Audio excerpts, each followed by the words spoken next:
faith in times of pandemic sa COVID-19. 2 taon na po ang ating pagtitiis na lumalaban sa kasalukuyang pandemya. Nananatili ang ating pananampalataya sa kabila ng kahirapan at pamumuhay sa araw-araw. Ngunit tayong mga Kristiyano ay batid natin lahat na nangyayaring krisis sa mundo ay pinahintulutan ng Diyos, at ito ay noon pa man unang panahon ay nangyayari na. Ito ay naiintindihan natin na may ibig sabihin at mayroong gustong ipagawa sa atin ng Panginoon, hindi lang sa ating bansa, kundi sa buong mundo.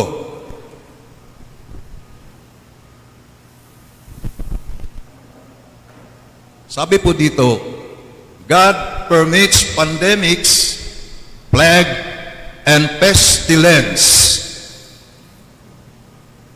In a number of places in the Bible, there is mention of plagues, pestilence, or pandemics killing people.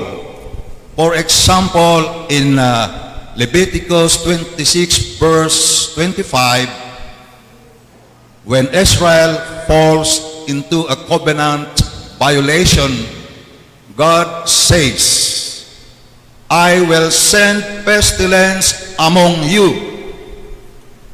Then in 2 Chronicles 6:28, Solomon says,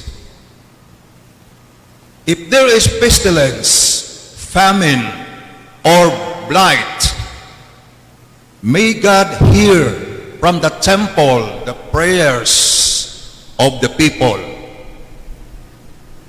And in the next chapter, 2 Chronicles 7 verse 13, God says that if He sends pestilence, the people can pray and humble themselves.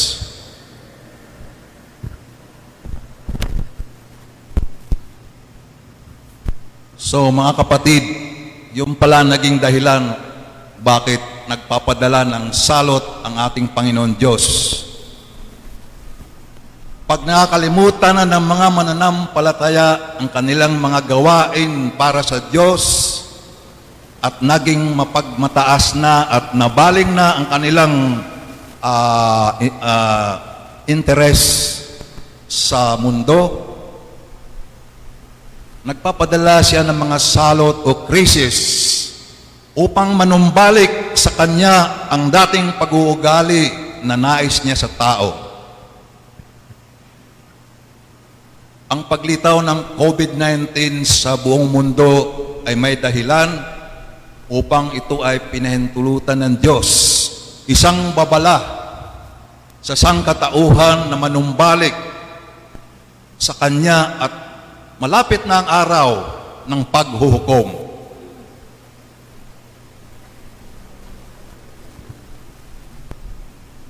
God's purpose instead of emotional relief. During COVID-19, many religious people have turned to the religious responses. Others have engaged with actions that create connections and care. But they do not directly address the pandemic, but nonetheless offer them emotional relief. Naging abala ang tao sa pagbibigay ng mga tulong, pinansyal, pagkain, at mga gamot. Nakapokus sa mga bagay na material upang matugunan ang pangangailangan ng iba. Ngunit, ang dahilan kung bakit pinahintulutan ng Diyos ang pandemya ay hindi pag-isipang ibahagi sa madla.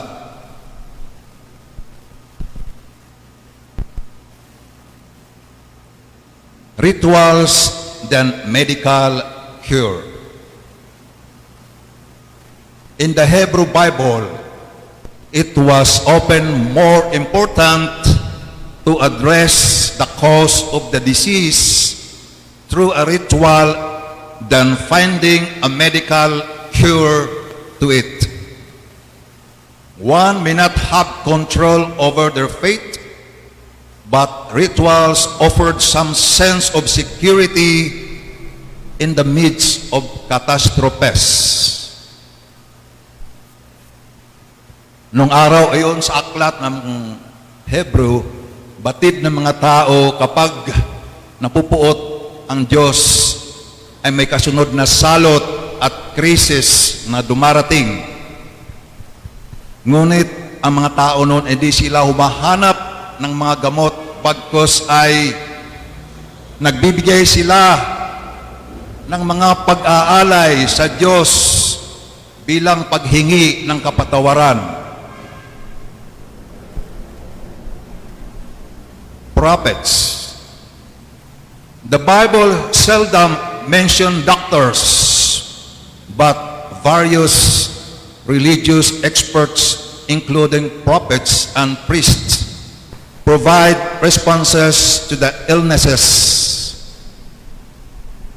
Prophets were considered instrumental in conveying godly messages to people.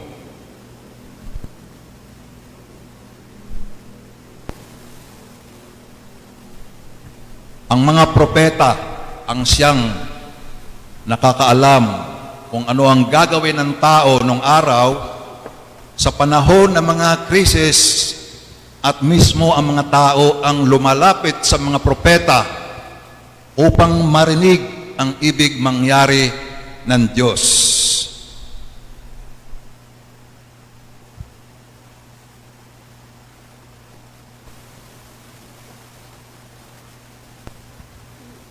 God instructed preventive precautions. Tuwing nagpapadala ng salot ang Diyos, ay nagbibigay siya ng mensahe para sa kanyang mga minamahal upang di madamay sa kanyang puot.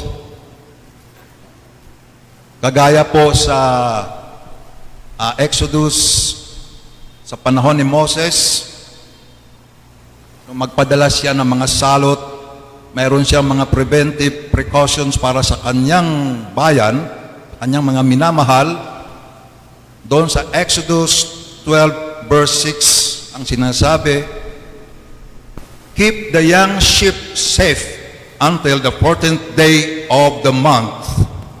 Then all Israel's people must kill the young sheep in the evening." And Exodus 12 verse 7, "Then they must take some of the blood. They must put it on the wood that is round the door of their houses. They must do this to the houses where they will eat the young sheep." Exodus 12 verse 23, "The Lord will pass through the country and he will kill the Egyptians. But when the Lord sees the blood in the wood round the door, he will pass over that house. He will stop the person who kills.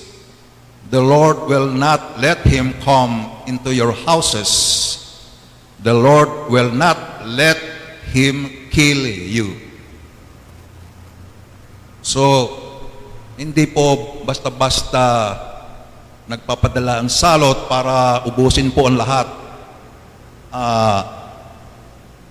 Naisasantabi po niya ang kanyang mga minamahal at binibigyan po ng mga tips para hindi po madamay.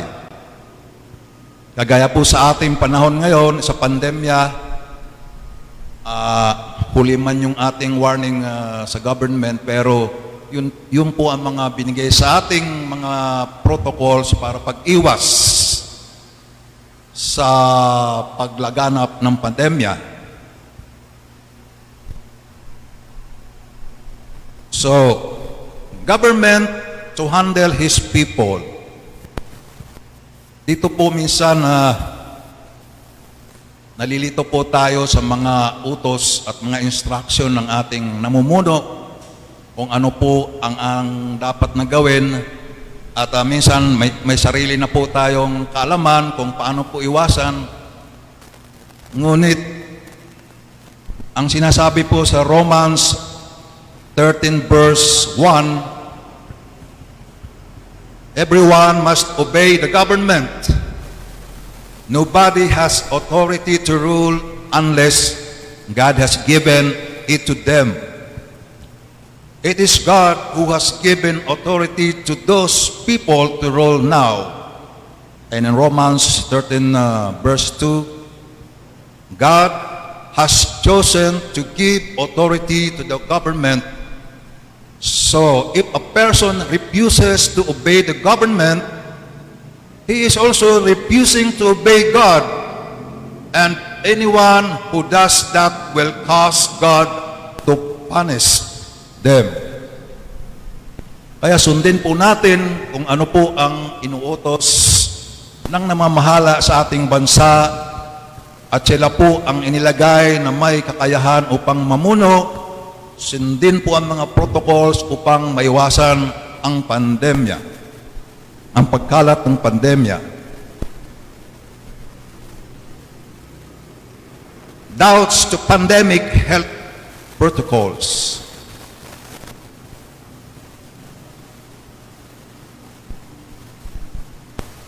Nalilito tayo kung tayo ba ay sumunod o magpapabakuna. Ito ay para lumakas ang ating immune system. So, ang sabi po dito, in 1 Corinthians 6 verse 19, your body is the home of God's Spirit, who is completely good and separate from everything bad. You should know that God saved His Spirit to you and He lives in you. You do not belong yourself any longer, but you belong to God. Iyon po, ang ating pong katawan ay banal at nananahan po dito ang Espiritu ng Panginoon. Ngunit sa panahon po ngayon, ang ating pong katawan ay nanghihina na. Bakit?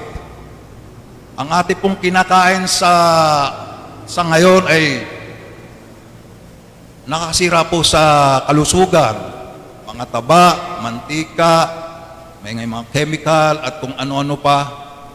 At pangalawa, ang ating pong environment ay hindi na po siya polluted na po. So, ito pong naging dahilan kaya po humina ang ating katawan.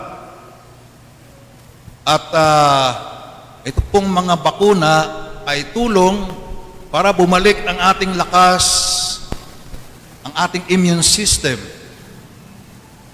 upang malabanan natin ang virus. Marami pong mga religious group dito sa ating bansa at sa ibang bansa na hindi nagpapabakuna at ito ay taliwas sa kanilang paniniwala.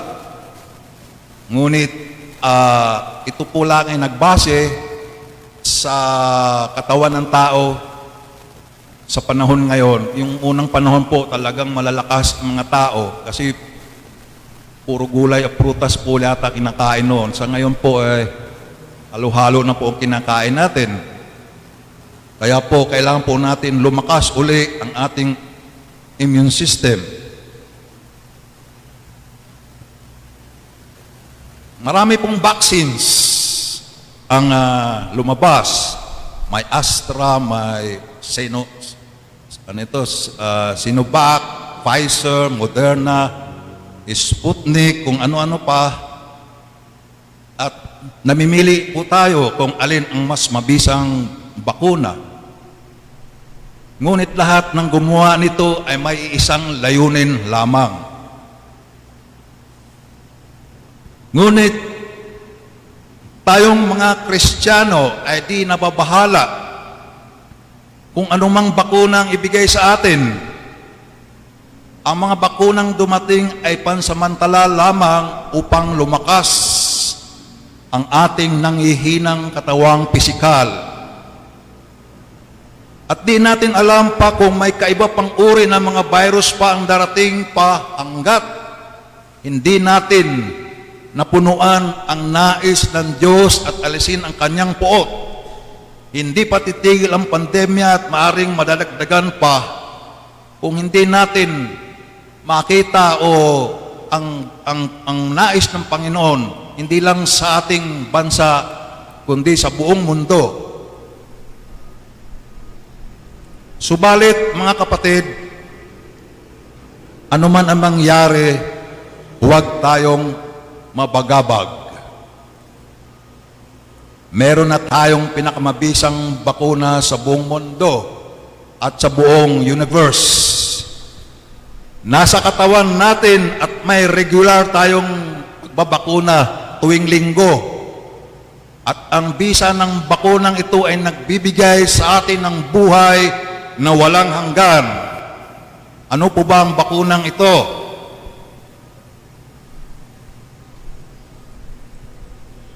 Holy flesh and blood of Jesus. At the heart of the Lord's Supper, we commemorate is the idea that bread and wine are ritually shared as way to spiritually connect, to have communion with Jesus, with one another.